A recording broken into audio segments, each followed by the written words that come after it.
पद्धतीन तुम्ही हे डेकोरेशन केलं आणि कितले दीस लागला? कसला ना इको फ्रेंडली आम्ही सराव करतो ना सगळे लोक थर्माकोलाचेर. आम्ही 2 वर्सां ह्या असं ह्या चिंतला की टाकाऊ वस्तू टिकाऊ करपाची आणि ती बरी करून दाखोवपाची हो प्रयत्न आम्ही केलो. गेल्या वर्सा आम्ही मुद्दाम बांबूचेर केला, त्याच्या आदल्या वर्सा आम्ही कट्ट्यांचेर केला. ह्या वर्सा आम्ही सडणाचो उपयोग म्हणजे माडापासून कितकोसो उपयोग जाता त्याचो आम्ही प्रयत्न केलो करपाचो आणि त्यातल्यान आम्ही हे माडाचे आम्ही केलेले आसा म्हणजे सडणाचे केलेले आसा. कितले दीस लागले?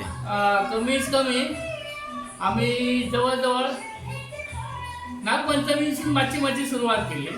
अष्टमीतल्यान आम्ही सुरुवात सारखीच केली. जवळजवळ 12-13 दीस आमकां लागले सारखे. कितले लोक म्हणजे कितले जाण तुम्ही फॅमिली एकत्र येऊन तसे केले असे कितें? आता जर बघून गेलं तर सगळ्या फॅमिलीने आपल्या परीने हातभार लायलेलो आसा. त्यातले तर आमचो कलाकार राजन आसोलकर यांनी तर तो मोठो शोआचोच वाटो घेऊन त्यांनी जिद्दीन तो उभ्या केलेलो आसा. त्याबरोबर ताका सतत साथ देणारा संदेश आसोलकर आणि त्यातल्यात मी दामोदर आसोलकर मी मातसो हातभार लायलाच. बरं, हे करत असताना तुमका कशाचो यूज केला तुम्ही? एक सडना म्हणतात, त्याच्या उपरांत आणि सडना मी सांगपाक आम्ही सडना केली.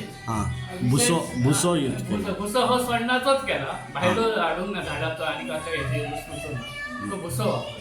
आणि फक्त भितर सुमा यूज केली आणि ती सुद्धा माडाच्या काबळ्यापासून केलेली असतात आणि कट्टी आणि दुसरं म्हणजे प्लाऊड वापरूंक नसताना आम्ही फुट्टो वापरलो साधो बॉक्सांचो. वक्रतुंडाची एक संकल्पना दिवच्या मागचे कारण असे कितें? वक्रतुंड म्हणजे गणपतीच नाही आणि त्याचं एक नाव दिवपाचं म्हणजे एक अर्थात वक्रतुंड म्हणजे गणपती म्हणून वक्रतुंड हे नाव दिलं.